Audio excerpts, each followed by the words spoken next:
Okay, so have you seen all this buzz around the new Snow White movie? The one with Rachel Zegler? Yeah, it's hard to miss, right? Like Yeah. everywhere you look online, it seems like there's a new article or a tweet or something about it. Right. Exactly. It's definitely gotten people talking, and I think that's a good segue into the video we're going to be diving into today. Okay, sounds good. It's from Ryan Kinel, RK Outpost on YouTube, Okay, yeah, I know that channel. and the title is pretty attention-grabbing. Disney panics as theaters are empty for Rachel Zegler's Snow White. Oh, wow. Okay, so right off the bat, we're getting a pretty strong opinion there, huh? Yeah, he doesn't mince words. So before we really get into it, I think it's important for everyone listening to understand that what we're talking about today is based a lot on personal observations. Right, like anecdotal evidence. Yeah. More than like hard data. Exactly. Yeah. So people are sharing what they're seeing at the local theaters, or more importantly, what they're not seeing. Makes sense. Yeah. It's like getting a feel for things based on snapshots more than like the official full picture. Right. So it'll be really interesting to Yep. see how it all actually plays out when the movie actually comes out. For sure. So, okay, let's get into it. Yeah. What's Ryan Kittle's main point here? What's he saying about the movie? Well, basically, he's saying that even though Disney's been like really pushing this film, Right. the early signs he's seeing point to like a real lack of enthusiasm from the audience. Interesting. So he thinks people just aren't that interested in seeing it. Yeah, pretty much. He talks about how there's been like 2 years of controversy already surrounding the film. Yeah, that's a good point. Yeah. It does make you think about how all the stuff that happens before a movie even comes out, all the talk and the opinions online can really affect how people see it. Definitely. It's all part of the picture. And what are some of the specific things he brings up? What are some of those controversies? Well, he mentions the leaked set photos for one. Right. I remember those. And then there's Rachel Zegler's comments about the original Snow White movie Oh, yeah. and some of the things she said on social media in general. He seems to think some of her statements might actually be turning people off. Yeah, that's definitely possible. You never know how these things will play out, right? Nope. It's a gamble sometimes. So he's saying these things are contributing to the lack of interest. Yeah, that's his take.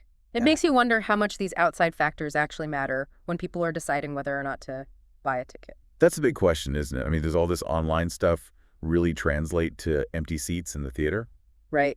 Who knows? It's a complex thing for sure. Totally. Okay, so what else does he talk about in the video? Well, he goes on to talk about the premiere event, and he specifically points out that it was like a toned down red carpet. Toned down. Uh-huh. Interesting. What does he mean by that? Well, he doesn't go into a ton of detail, but he makes it seem like it was kind of low-key, Right. not like a big splashy Hollywood event. I see. And get this, he says Rachel Zegler didn't answer any questions from the press. Oh, wow. Really? So no interviews? Nope. And Kinel's dissertation is that Disney was like straight up frightened of her putting her foot in her mouth once again. Ooh, that's a bold statement. Mm, He's basically saying they don't trust her to say the right thing. that's how he sees it, yeah. Wow. But I guess you could also argue that maybe Disney's just trying to control the message, That's true. Maybe they're just playing it safe. Right.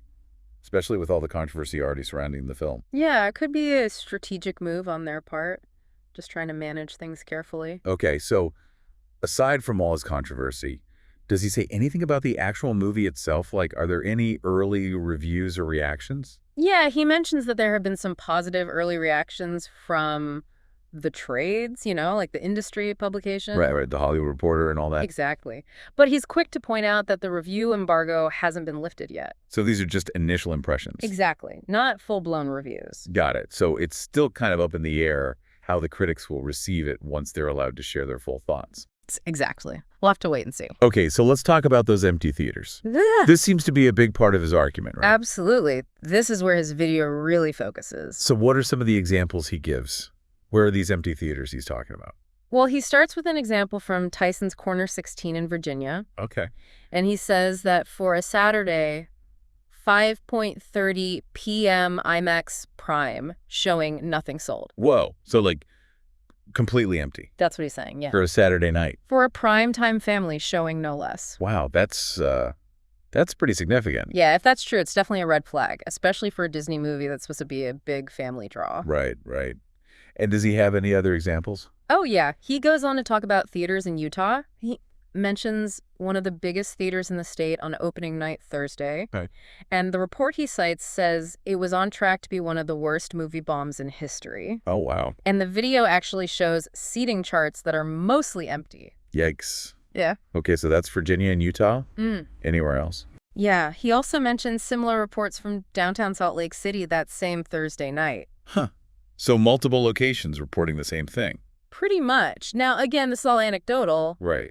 But the fact that he's getting these reports from different places does kind of make you wonder. It definitely paints a picture, doesn't it? Yeah. So it sounds like he's building a case here. He is. Okay, so aside from these empty theaters, Yeah. does he mention anything else that supports his argument? Well, he talks about a theater called Huff for Congress, where pre-sales for Friday looked a little better. Okay, so not completely empty. Right. But even then, it doesn't sound like those showings were anywhere near full. Interesting. So even when things are looking up a little, it's still not great. Exactly. And then he goes on to mention Montreal, Canada, where the busiest movie theater in the city was reportedly empty. Wow. Okay, so this is starting to feel pretty widespread. Yeah, it's not looking good. Okay, so we've got Virginia, Utah, Salt Lake City, Montreal. Is that all, or does he have more examples? He's got more. He goes back to Tyson's Corner and points out that Snow White was playing on 14 screens there. 14 screens. That's a lot. It is. And it usually means that the studio and the theater are expecting a lot of people to see it. Right, that makes sense. But the report he cites says those screens were mostly empty. Wow. So even with all those screens, they couldn't fill them. Nope.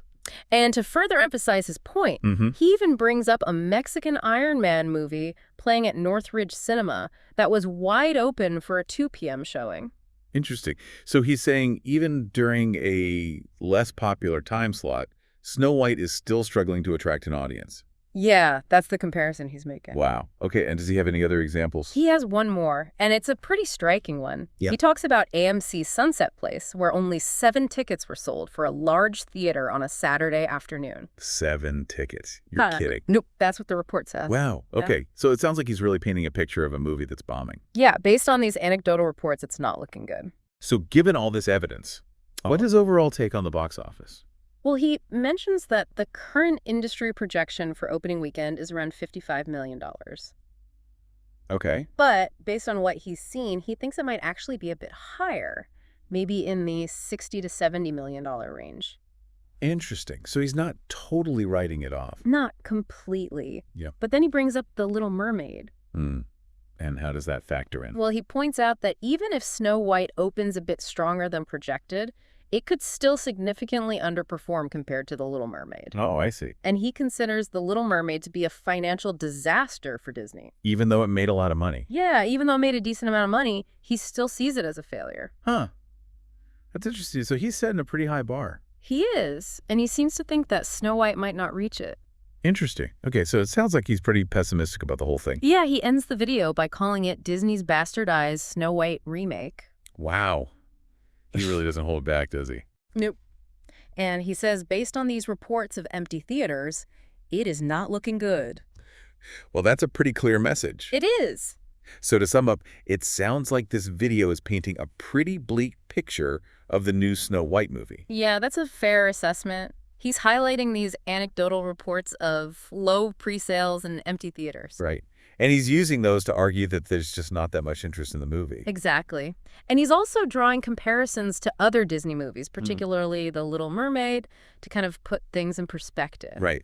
But it's important to remember that this is all coming from one YouTuber. Exactly. It's his perspective based on the information he's gathered. Right. So we have to take it with a grain of salt. Absolutely. It'll be interesting to see how the movie actually performs when it comes out. For sure. But in the meantime, it's definitely a lot to think about. Yeah, it really is. And it makes you wonder, what are the most important factors for a movie's success these days? That's the big question, isn't it? It is. I mean, is it all the online chatter, the good and the bad?